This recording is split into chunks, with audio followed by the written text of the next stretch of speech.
जिसकी बेटी बेपर्दा घूम रही है वो बाप भड़ुआ है, जिसकी बीवी बेपर्दा घूम रही है वो शौहर भड़ुआ है, जिसकी बहन बेपर्दा घूम रही है वो भाई भड़ुआ है। दयूस। अब योगी जी हमसे उत्तर प्रदेश में पूछे कि दयूस किसको कहते हैं तो बताना पड़ेगा ना, भड़ुआ। वो क्या जाने दयूस क्या होता है। कल मोदी जी पूछ ले मौलाना साहब आपने तकरीर में कहा था कि वो दयूस है, दयूस किसको कहते हैं तो बताना पड़ेगा ना, दयूस किसको कहते हैं, भड़ुआ। हाँ, इतना बुरा। और भड़ुआ किसको कहते हैं मालूम है, वो भी बताऊंगा। सुनना पड़ेगा, तुम्हें नहीं तुम्हारे बाप को भी सुनना पड़ेगा। 2 घंटे 1.5 घंटा यही तो मेरा पावर है।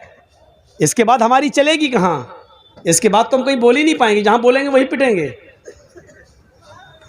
यहां ये अथॉरिटी पावर मुझे अल्लाह के नबी ने दिया है, इस्लाम ने दिया, शरीयत ने दिया है। भड़ुआ कहते हैं उसे जिसने अपनी माँ बहन बेटी को चकले पे बैठा दिया हो और उनसे जिना करवा रहा हो और उनकी कमाई खा रहा हो, इसको कहते हैं भड़ुआ। अपनी माँ बहन बेटी बीवी से गलत काम करा के उनकी कमाई को खाने वाला। इतना बुरा जुमला अल्लाह के रसूल ने कहा, जिसकी बहन बेटी बीवी माँ बेपर्दा घूमती है वो ये है। कोई फर्क नहीं पड़ेगा। मैंने टेबलेट नहीं दी, ऑपरेशन कर दिया, लेकिन कोई फर्क नहीं पड़ेगा। हम जो करते आए वही करेंगे। मन क़राअतल कुर्सी बाद सलातिल मक्तूबा लम यमनअहु मिन दुखूलिल जन्नति इल्लल मौत। उस आदमी को जन्नत में जाने से सिवाय मौत के और कोई चीज नहीं रोक रही है। ये मेरी माँ बहनें आई हैं, ये भी सुन लें, ये तुम्हारे लिए अलग से एक डिग्री जन्नत में जाने की। अलमरातु इज़ा सल्लत खम्सहा व सामत शहरहा व अहसनत फरजहा व अतात बालहा फलतदखुल मिन अय्यि अब्वाबिल जन्नति शात।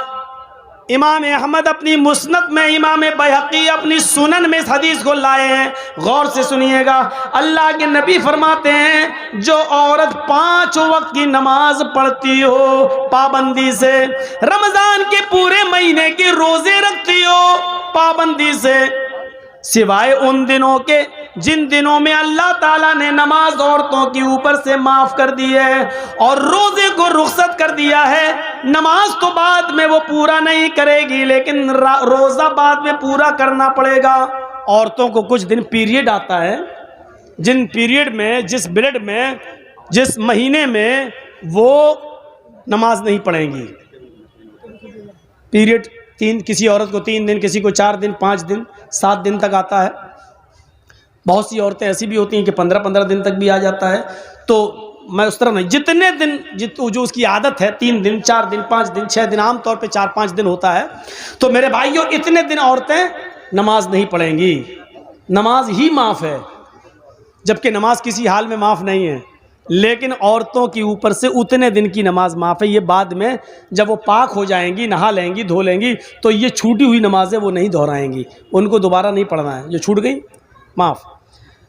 और रोज़े के महीने में अगर उनको पीरियड शुरू हो जाए, जैसे मान लीजिए आपके यहाँ 5:30 पर, एक मिसाल दे रहा हूँ, मत कहिएगा कि मौलाना साहब 5:30 नहीं, हमारे यहाँ तो 6 पे हो रहा है, मिसाल मत दीजिएगा, एक मिसाल दे रहा हूँ। 5:30 बजे अगर आपके यहाँ रोज़ा इफ्तार होता है, 5:30 पे टाइम है और किसी औरत को 5:25 पर महीना शुरू हो गया, पीरियड शुरू हो गया, तो ये रोज़ा पूरा का पूरा उसका जोड़ा नहीं जाएगा, रोज़ा ख़त्म।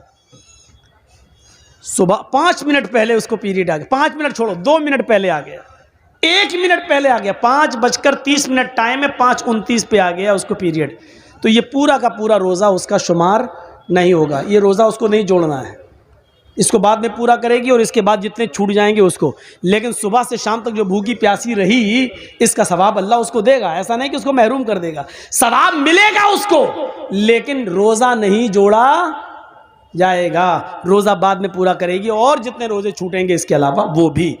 तो जो औरत 5 वक्त की नमाज पढ़ती हो और रमज़ान के पूरे महीने के रोज़े रखती हो, वह अहसनत फरजा, और अपनी शर्मगाह की हिफाजत करती हो, शर्मगाह की।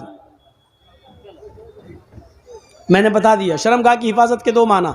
एक तो यह है कि कोई औरत अपने शौहर के अलावा किसी और की तरफ नज़र न डाले, किसी औरत किसी दूसरे की शर्मगाह को हासिल न करे। और शर्मगाह का एक दूसरा माना हिफाजत का, मोटे कपड़े, गाढ़े कपड़े, ढीले ढाले कपड़े वो अपने जिस्म पर पहने जिससे उसके जिस्म का नशेब व फराज और उतार चढ़ाव दिखाई न दे। वो अताअत बालहा, और अपने शौहर की इताअत करती हो। शौहर की इताअत में बहुत सी चीजें शामिल हैं। शौहर की इताअत में एक बात याद रखिएगा, आप किसी औरत से निकाह करके अपने घर लाए, आप अपने कपड़े बीवी को दे दीजिए और बीवी आपके कपड़े धुल देगी, आपके लिए खाना वाना पका देगी, आपके सर में तेल डाल देगी। ये जिम्मेदारी है औरत की। हज़रत आयशा अल्लाह के नबी सल्लल्लाहु अलैहि वसल्लम के सर में तेल उस वक्त भी डालती थी जब अल्लाह के रसूल एतिकाफ में बैठते थे और अपना सर हुजरे में कर लेते थे।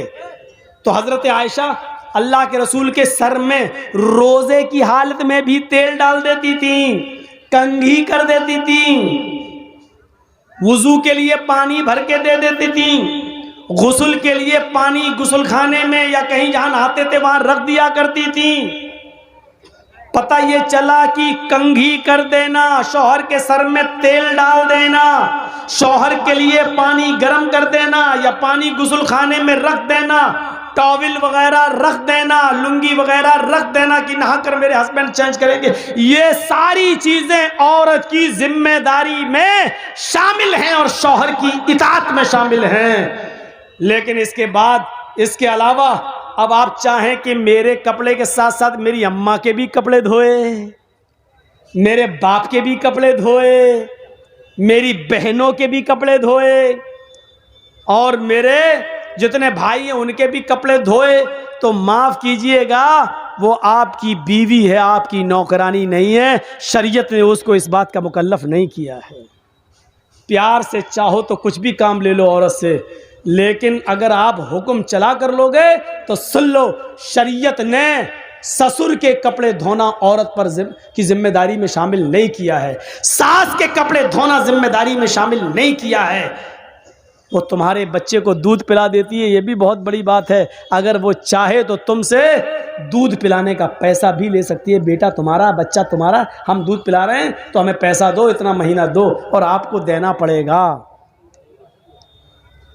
मौलाना साहब ये क्या मुसीबत खड़ी कर रहे हो, हमारी तो वैसे भी नहीं बनती अपनी बीवी से, तुम और कहते रहो, सुन के जाएगी तो कल। पूरा खर्चा अगर आप अपनी बीवी को नहीं देते हैं तो बीवी को इजाज़त है कि वो आपकी पैंट की जेब में से उतना ले सकती है जितने में उसका और उसके बच्चों का खर्चा चल सके। आपको बताए नहीं, इसको चोरी में शुमार नहीं किया जाएगा, वो चोर नहीं लिखी जाएगी। डरो मत। ये मसला जिस जगह मैंने बताया था ना, वहाँ मेरी भी बीवी गई हुई थी सुनने, दूसरे दिन मेरी जेब से 5000 गायब हुए थे। कोई बड़ी बात नहीं, लेकिन औरतों में कमी होती है। इजाज़त दो 2 रुपए की तो निकाल लेती है 200 रुपये, और फिर हिसाब जुड़ा देंगे, इतने में तेल आया, इतने मसाला आया, इतने में चादर, इतने में तकिया, इतने में ये, वो सब हिसाब जुड़ा देंगे। और अभी भी आपसे कहेंगे अभी हुआ क्या, 2 रुपए की जगह 200 ले लिए, कहे अभी हुआ क्या, मेरी पाउंड से नहीं आई, अभी फेयर एंड लवली बाकी है, अभी तो मेकअप का सामान बाकी है, वो और दो, हिसाब और जुड़ा देंगे। शौहरों की खिदमत और इताअत ये शामिल है, करेगी। आजकल तो तारीफ ही नहीं करती औरतें। शौहर कहते कितना अच्छा होगा, तुम क्या जानो, मैं भुगत रही हूँ, मैं जानती हूँ कि तुम जानते हो। देखा ना, एक पीर साहब थे बेचारे, वो अपनी बीवी से बार बार कहते थे मैं पीर हूँ, लोग कितनी इज्जत करते हैं मेरी। और की बीवी कहती भाग, तेरे जैसे 336 पीर रोज देखती हूँ मैं। बीवी पीर ही नहीं मान रही है। एक दिन बीवी ने पता नहीं हवा में किसी को उड़ते हुए देख लिया, कहता देखो पीर बने फिरते हैं। पीर तो वो था जो हवा में आज मैंने उड़ते हुए देखा।